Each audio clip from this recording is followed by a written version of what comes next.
सो दोस्तों मैं बहुत दिन से सोच रहा था कि मेरे को कोई एक ऐसा चैनल मिल जाए जहाँ पे हिस्ट्री टेकिंग और एग्जामिनेशन के ऊपर सब कुछ मिल जाता है। मतलब कि हिस्ट्री टेकिंग फ्रॉम 0 to 100। ठीक है, मेरे को नहीं मिला, लेकिन तुम लोग को मिल सकता है बिकॉज मैं ला रहा हूँ हिस्ट्री टेकिंग का कोर्स, वो भी 10 days में। ठीक है, तुमको पूरा मेडिसिन कंप्लीट किया जाएगा, फिर नेक्स्ट टारगेट रहेगा सर्जरी, फिर उसके बाद पीडिया, फिर ऑप्शन गाइनी। सो मेरे साथ बने रहो और 10 डेज में 40 days में तुम्हारा पूरा फाइनल ईयर का कंप्लीट सिलेबस, फिर ऑप्थेल्मोलॉजी में पकड़ेंगे और ईएनटी में पकड़ेंगे हम लोग। ओके, सो ये करते हैं मेरा पूरा एक plan. And let's continue and start with today's lecture, that is history taking basics. So let's start with no बकचोदी। सबसे पहले मैं बता दूं तुमको कि टोटल 10 पॉइंट्स तुमको लेना है and these all things will be getting directly from the patient. ठीक है, कोई भी तुमको पीडीएफ नहीं देखना है, तो कोई भी तुमको किसी का कॉपी नहीं देखना है। विथ टाइम जितना तुम लेते रहोगे history, you will be mastering this. सबसे पहले name, then age, then sex, then religion, address, occupation, date of admission, date of examination, chief complaints, HOPI, past history. Now अभी इधर से तो तुमको इतना तो सबको याद रहता है, उसके बाद से भूलना स्टार्ट करते हैं कि कौन सा कहाँ पे था। Just remember this mnemonic PPFTs।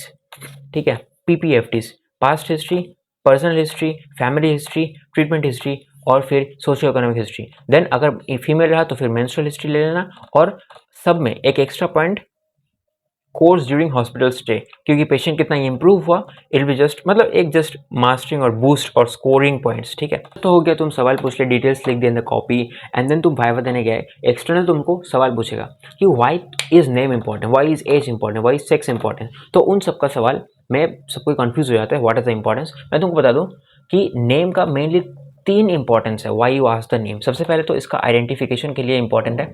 दूसरा, एक पेशेंट टू डॉक्टर, ठीक है, बॉन्ड बनता है। बिकॉज नाम तो तुम ऐसे नर्स को पूछने में से भी मिल जाएगा तुमको नाम, या फिर तुम उसका फाइल देखोगे उसमें भी नाम लिखा हुआ रहेगा। But when you ask the patient his name or her name, then there is a bond or which develops between you and the patient, a tension which develops, ताकि वो तुमको ट्रस्ट कर सके एंड अपने कॉम्प्लेंट्स को अच्छे से बोल सके। Is the main reason why you ask the name is because the doctor patient relationship or the bond which develops. उसके बाद तुम उसका रिलीजन भी बता सकते हो, also the country where he or she lives.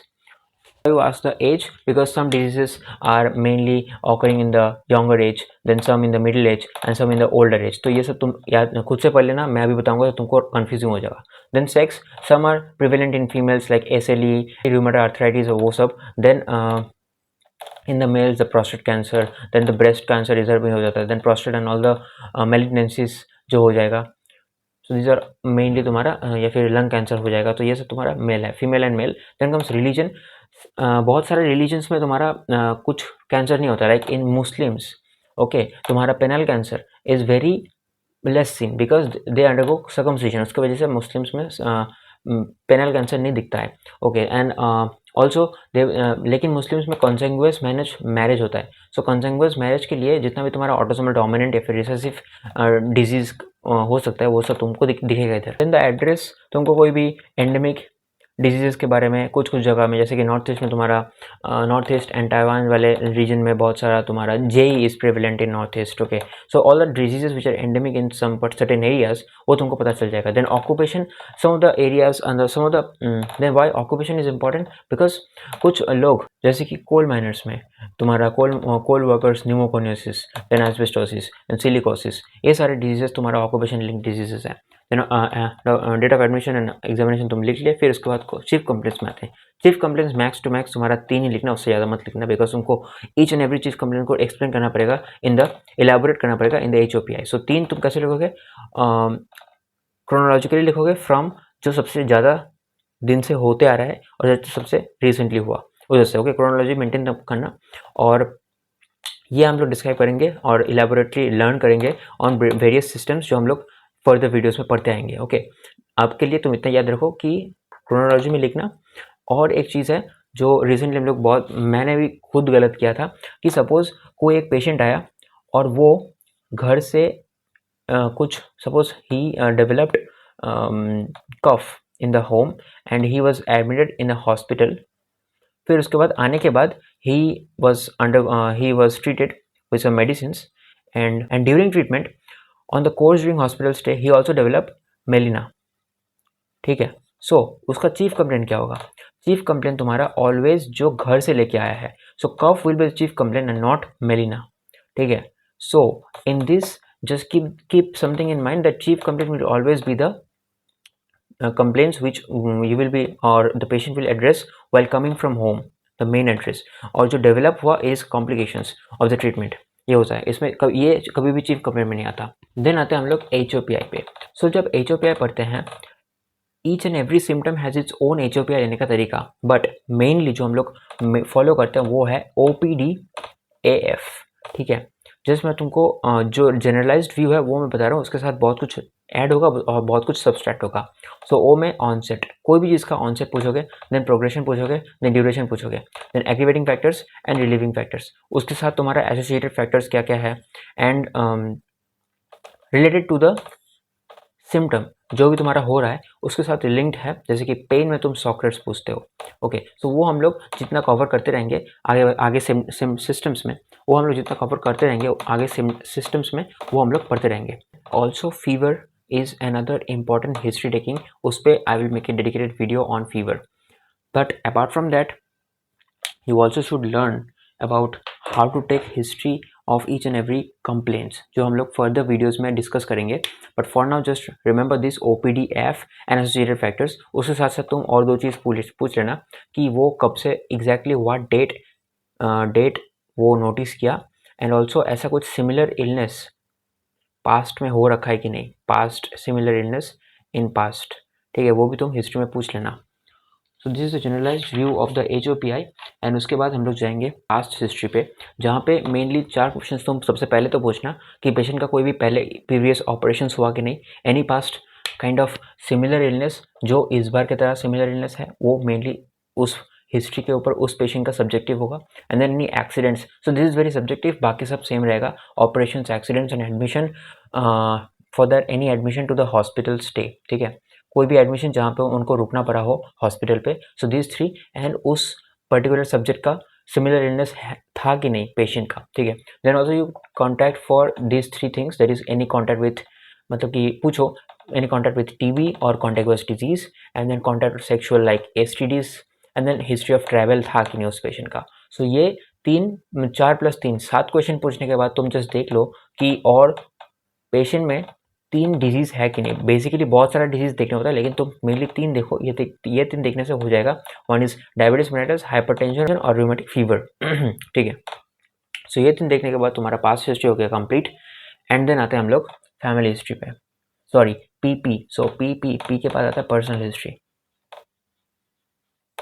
So personal history पे आते हैं. पर्सनल हिस्ट्री पे तुम्हारा सबसे पहले तो ये पूछना कि वो एथनिक बैकग्राउंड का है कि नहीं. अगर है तो फिर उन लोगों में थैलेसीमिया और सिकल सेल एनीमिया होने का चांसेस होगा, बिकॉज देर मतलब एथनिसिटी में वो है. ठीक है, जीन्स में है. देन मैरिटल स्टेटस तुम पूछ लेना, मैरिड है क्या, मैरिड है. देन ऑक्यूपेशन, वो क्या करता है इन डिटेल्स. ठीक है, कौन सा ऑक्यूपेशन में क्या करता है, कितना आवर्स पे करता है, ओवरवर्क लेबर है कि अंडरपेड लेबर है ना, तो सेटिस्फैक्शन इन द लाइफ, वो सब पूछना. देन डाइटरी हैबिट, कैसा डाइट लेता है वो. डाइटरी हैबिट में तुम तीन लोगों को देख सकते हो. एक तो तुम्हारा वेज हो गया, वेजिटेरियन डाइट लेते हैं, देन नॉन वेज, और एक हो जाएगा मिक्स्ड इंडियन डाइट. ठीक है. सो अभी तुम इन सब के पढ़ लो कि अगर वो वेज डाइट लेता है तो फिर क्या क्या हो सकता है. जैसे कि वेज में पर्निशियस एनीमिया हो सकता है, नॉन वेज में क्या हो सकता है, मिक्स डाइट में क्या हो सकता है. Okay, so all this things. And then come about lifestyle. So lifestyle में तुम पूछोगे कि वो वीकेंड में एक्सरसाइज करता है कि नहीं, वीकली कितना टाइम एक्सरसाइज करता है, वो मेडिटेशन करता है कि नहीं. And also check about the BBSAW, मतलब कि BB100. सो बी से तुम्हारा आ जाएगा bowel, bladder, sleep, appetite and weight gain और रीसेंट वेट गेन और weight loss in his history, मतलब कि रिसेंटली उसका कुछ वेट गेन हुआ या फिर वेट लॉस हुआ कि नहीं. सो all this things comes under lifestyle. उसके बाद तुम देख सकते हो कि हाई रिस्क बिहेवियर है कि नहीं उस पेशेंट में, मतलब कि वो क्या IV ड्रग अब्यूज़र है, वो क्या होमोसेक्सुअल है, वो क्या मल्टीपल सेक्सुअल पार्टनर्स है उसका. सो मल्टीपल सेक्सुअल का 3 चीज़ देखना. IV मतलब कि बिहेवियर इज लाइक उसका कुछ बहुत ही गंदा नशा. सो IV drug abuser, multiple partner sex, ठीक है, ठरकी, कितना ठरकी पगलू है, एंड होमोसेक्सुअल है कि नहीं. ठीक है, वो दारू पी के सो जाते हैं, ऐसे कुछ टाइप का उसका कैरेक्टर है कि नहीं. स्मोकिंग एंड अल्कोहल हिस्ट्री भी तुम इसका देख लेना. So all this are the following under personal history. So उसके बाद आता है family history, PPF. So F से family history. Include the patients, अगर हो सके तो एक पेडिग्री चार्ट बना लो अबाउट द फैमिली चार्ट, ठीक है। Include the first degree relative, then second degree relative and then third degree relative, ठीक है। ये अगर हो जाएगा तो ठीक है, आधा काम इधर ही खत्म हो गया। देन और फिर कुछ सवाल पूछना है तुमको, जैसे कि सिमिलर इलनेस, ठीक है, कोई भी फैमिली मेंबर में सिमिलर इलनेस दिखा कि नहीं। Then diseases like hypertension, diabetes mellitus, कोई भी carcinoma, breast cancer, prostate cancer, colon cancer, anything. Thalassaemia, sickle cell anaemia का कोई भी trait in the running in the family. Then haemophilia का कोई भी ट्रेट। देन टोटल मेंबर्स कितना है and any consanguineous marriage in the family, ठीक है। उसके बाद तुमको आना है treatment history.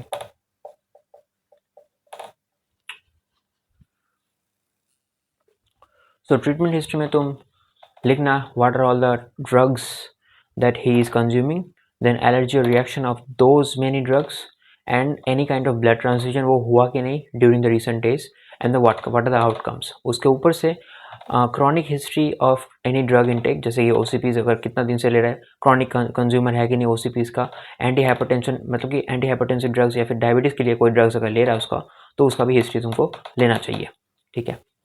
Then PPFTS, so last is the socio economic history.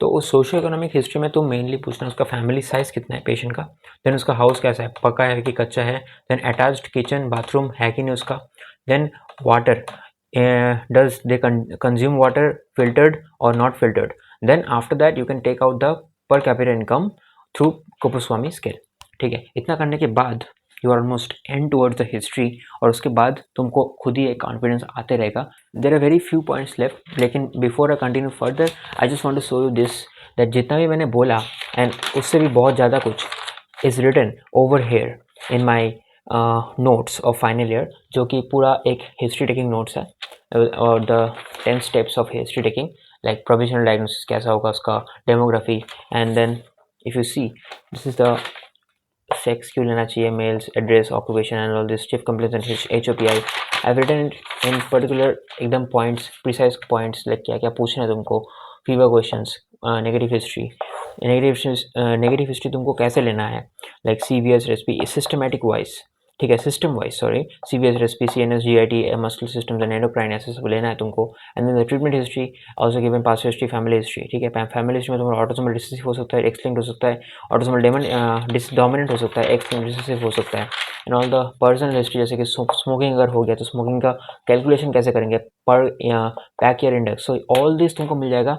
The PDF of this copy is in my description, you can check it out and also visit the Telegram channel जहाँ पे ये पूरा का पूरा uploaded है।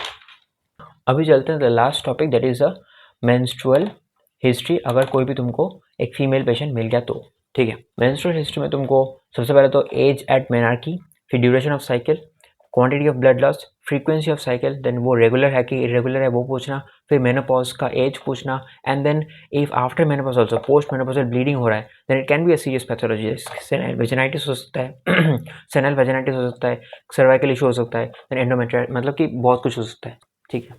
तो ये सब हो गया तुम्हारा मेंस्ट्रुअल हिस्ट्री। सो आज के लिए करते हैं ये वीडियो यहीं पे समाप्त। Thank you for watching my video and also subscribe, and आने वाले वीडियोस के लिए तुम मेरे को कमेंट्स में लिख देना कि कौन सा टॉपिक में तुमको वीडियोस चाहिए, ठीक है।